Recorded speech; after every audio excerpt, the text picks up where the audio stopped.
Welcome to the Investing Show, where we discuss the news you need to know about and get ideas to help you make more of your money. I'm Simon Lambert of This Is Money. Joining me in the studio, I've got Richard Hunter of Wilson King Investment Management. Hi, Simon. And Nick Batsford of Core London. Simon. Hello, Nick. Now, in the investing news over the past couple of weeks, there's been a handful of rather large companies that are making rather large profits. We're talking about the tech giants over in the US. And the profits keep rolling in, the share prices keep going up. And if you have a tracker fund, they now represent a sizable chunk of your portfolio. Apple, for example, more than 2% of a global tracker, which is more than many countries. But with that size and with those profits comes a certain amount of attention. And people are starting to look closely at these big tech giants, aren't they, Richard? And the profits that they make, how they make them, and thinking about them as the kind of new utilities of this world, exactly how we want these companies to be run and how they influence our daily lives. What's going on? Yeah, that's right. That sort of concentration of power, let alone profits, is something which is starting to prick quite a few ears up in the States. We've obviously, as you say, seen what the share prices have been doing. And again, as we speak, they're on a high profile basis. One of the things that is coming in is social responsibility. The allegation, for example, there may have been some Russian influence in terms of fake news during the run-up and during the run-up to the presidential election. Whether that's something that the likes of the social media companies should be policing themselves, how they would do it, which obviously has big implications for how the internet might look in future years. But quite apart from that, there are other issues as well. There are, of course, competition issues. If you look at the exponential rise of someone like Amazon, for example, where they're basically buying their way into new markets and smashing any competition, be that in the US or indeed elsewhere, there's a danger, and this is the current debate that's going on, that you get into the sort of monopolistic antitrust kind of situation that you had in the US about 100 years ago. At the time, it was companies like Standard Oil, which, as it turned out, had to be broken up due to its over-dominant position in that one particular market. So, needless to say, this is going to be fascinating to see how it unwinds and whether companies with such success, such extraordinary success, can continue with what has hitherto been almost an open playing field. And what's interesting about some of these companies as well is we tend to bundle them all into the same package, don't we?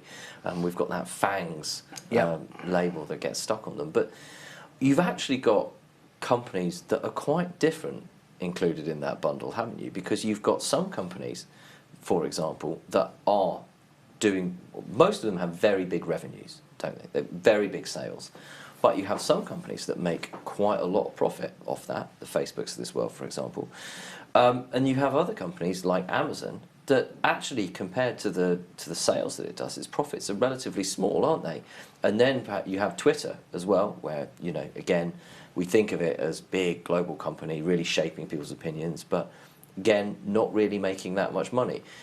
As investors, if we're going to look at these on an individual company-specific level, do we need to be thinking about that too? Well, we do. Someone like Amazon, quite famous for ploughing a lot of their quarterly profit back into the business, and being successful with it. Then you've got people like Netflix, for example, who might be shaking up an existing industry, whereas the likes of Facebook arguably were coming brand new. I mean, even Apple would say, well, we're not alone. You've got the Samsungs out there. You've got the various other competitors. But again, from the tech giants' point of view, when we continue to hear about this debate, they're going to come up with things like, if the end product is cheaper for the consumer, does it really matter what sort of profits we're making? The counter to which will be, social responsibility and all the rest of it. And taking a broader picture, that since their IPOs, the likes of Facebook and Twitter haven't always had that an easy time of it. So are we, or would we therefore be discouraging smaller companies to become these larger companies and being that success story? But whatever happens, due to the US dominance, when we're talking about technology as things currently stand, it's going to have implications for the internet as a whole. And it's easy to think, isn't it, UK-based investor, well, what does that really matter to me? You know, Facebook or Amazon or people start looking a bit more closely into this. But actually, as I mentioned in the introduction with the tracker funds, you know, it might be that part of your portfolio. Part of your portfolio, Yep, isn't absolutely. it? Well, surprisingly, there's no tech in Europe, is there? Give me a listed company in Europe. And the other thing that's extraordinary for me is the fact that these big companies have got exponential growth. Big companies are meant to grow slowly, and everyone's looking at it. And I saw that one of the big listed companies, I don't know if it was Facebook or Google, has got a bigger market cap now of Walmart, General Motors, and another. It's just extraordinary, absolutely extraordinary. We've never seen anything like this. And it does actually make it harder for those, for example, were there potentially the tech companies coming up in Europe or in London or in the rest of the UK to come and challenge these big companies, their sheer size and the way that they dominate entire industries does make it harder to crack in there as an up-and-coming company, doesn't it? Totally. And I think even when Whole Foods, they got taken out of 13 billion, the market cap of the Predator went up by 15 billion. So they saw straight away the economies of scale, 2 billion overnight. Just extraordinary. Extraordinary. And so do you think that we need to think of these companies in the sense of the way that we've been thinking about them for the past 5 to 10 years, these astonishing growth companies that are going to change the world? Or do we need to be rethinking a little bit of this, Richard, and thinking of what's going to happen to them in the next 5 to 10 years, and how is the world going to kick back against some of that stuff? I think we need to be thinking about the effect technology is having on us anyway, and that kind of reverse thinking can lead into investment opportunities you might not otherwise have been thinking about. But this needn't necessarily be a negative outcome. For example, if Alphabet or the Google parent Alphabet had to be split, for example, into 3 companies, who's to say those 3 companies wouldn't be very successful in their own right anyway? It also gives them, the tech companies, the heads up in terms of regulation, because one thing's for sure, if you can come up with a fairly stiff set of self-regulation, that's going to be preferable to the regulation that would otherwise be imposed on you. But technology being technology, let alone the broader picture, it's going to look wholly different in 5 years' time. Totally agree. I mean, something like an Amazon or a Google increasingly looks like a conglomerate, doesn't it? Yep, totally right. And all utility. You know, and the utility's water, isn't it? Electricity. But here we've got these bundled together businesses that are just taking over the world. Yeah, and they're delivering information, essentially. And they're doing it very well. Yeah, they do a very good job. It just ticks all the boxes. When was the last time you booked something on Amazon and it didn't turn up the next day? Well, it's fantastic. Exactly. Now, Nick, right. You're going to give us a little bit of a lesson, aren't you? Well, I'm going to take a little bit of a departure from normal.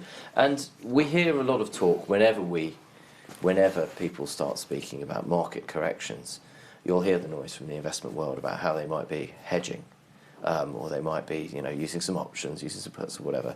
Can you explain a little bit about that world to us? Okay, so let's basically look at some type of pullback, market correction, bear markets, anything to protect the downside. So there's a few options out there, and again, it sounds complicated, but it's really quite straightforward. You are protecting the downside, and after the markets have moved so high up, you may wish to consider. I think the first easiest option is go to cash.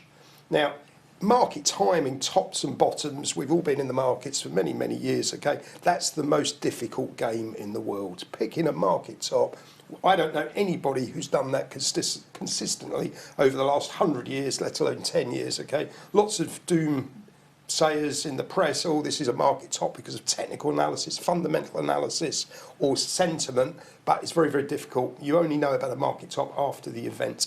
So option 1, go to cash. Okay, that's big and brave, and most people basically avoid doing that in its entirety.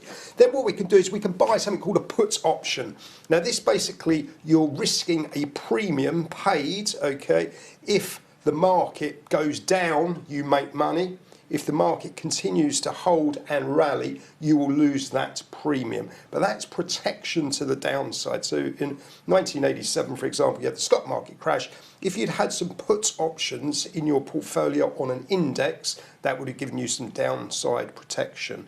Similarly, you could buy put options on a number of listed equities that will give you some downside exposure. So if Glaxo went down 20% overnight, those put options would kick in if you bought put options on Glaxo. And what does the put option bit there actually mean? It basically gives you the right, okay, to basically sell at a pre-agreed level, regardless of what happens at the market. So if you bought a £20 put option in Glaxo, very simply, it means if the market goes below £20, your out point is £20. So if the share price fell to £17, You're you could still sell for 20. Correct. But you're paying money in order to get that You're paying a premium option. to have that right to sell at £20. And so if the share price goes up and moves in the opposite direction, You it's lose at that 22, premium. you lose because you don't want to sell at 20 anymore. Correct, Yeah. because they're worth 22. Yeah. Slightly more complicated, if you've got a portfolio of equities, you can sell call premium against it, which is a buy right strategy. So this enhances the portfolio in terms of funds coming in. Simply put, basically you're protecting your portfolio to the downside. You're taking in premium. If the market falls away, you're getting some income in so that your actual entry point, it becomes less. Similarly, if the market continues to rally, basically you will lose those shares at a higher price. So simply put, if Glaxo are £20 now and you write the £23 call options and the market goes above 23, you're out at £23. If the market falls away, you'll take that premium in and basically lowers your entry level. And a lot of buy right strategies really quite sensible, and you can enhance the portfolio. Next scenario, you can do index futures. Now this is where everyone says, oh my goodness gracious me, I can't do financial futures, these are the end of the world. Simply put, you can do a FTSE future, which is £10 per point. If you had, with the market, the index at 7,000 and at £10 a point, if your portfolio is worth £140,000, you would basically sell 2 financial futures. That would cover your exposure to the market of £140,000. Similarly, if you had 70,000 of a portfolio, you'd sell 1 future, okay, and that basically would protect you. So if the market fell 5,000 points, 500 points, whatever it is, it's £10 per point. So again, these futures cover you to the downside. However, if the markets rally up, for every point it goes up, you're losing £10. And I could say that you could go to a spread betting firm and basically do that in a lower, you could do it for £1. And then there's something that I've traded many, many years ago, is an ETF FTSE 100 super short strategy. Simply put, you're buying the right, okay, to sell the market at this level, okay, and you're looking for the market to fall away. Had you bought that strategy at the beginning of the year, you'd be down 17% this year, because effectively you are doubling up. It's providing twice the inverse of the daily percentage change in the level of the FTSE. So you really are gearing up to the downside. But again, if you think the market's going to correct between now and Christmas and it's going to basically correct aggressively, you might want to consider buying that ETF strategy. And now the problem for your ordinary everyday investor, when they listen to this kind of stuff, is they think that, even explained as simply as possible, sounds super complicated and sounds expensive as well. And how do I do this? But it's the kind of thing that if you are going to think about doing it, you really need to do your research properly and make sure that you totally understand what you're getting into, but also totally understand how the costs can rack up, isn't it? There's no question. Basically, people buying options tend to be losers, and people writing options tend to be winners. That's very, very general. If you write options, you have unlimited exposure, okay? That's dangerous. You really, really need to understand these instruments. And I've seen people wiped out over the last 30 years writing put options below the market. And there's an old saying that you eat like a pigeon, you take in premium every month, and then you do something like an elephant once a year. And I've seen people lose their houses. So I cannot emphasise that you must totally understand, if you're trading derivative instruments, financial futures and options, that you understand the absolute worst case scenario. Do you think that there is that issue with some people trying to be almost too clever sometimes and not realising what they're getting themselves into, Richard, with this kind of stuff? Yeah, of course, and for the majority of people, I think it's fair to say that isn't a strategy in terms of sophistication. they may be ready for. Having said that, the reason a run through like that is so useful is that in terms of overall financial education, if nothing else, when you hear that the market has moved X, Y and Z because certain options have kicked in, for example, we have options expiries every 3 months, triple witching, at least you've got more of an understanding of what is actually going on there. But again, as an investment tool to be hedged in your portfolio is something absolutely worth reading up on and considering.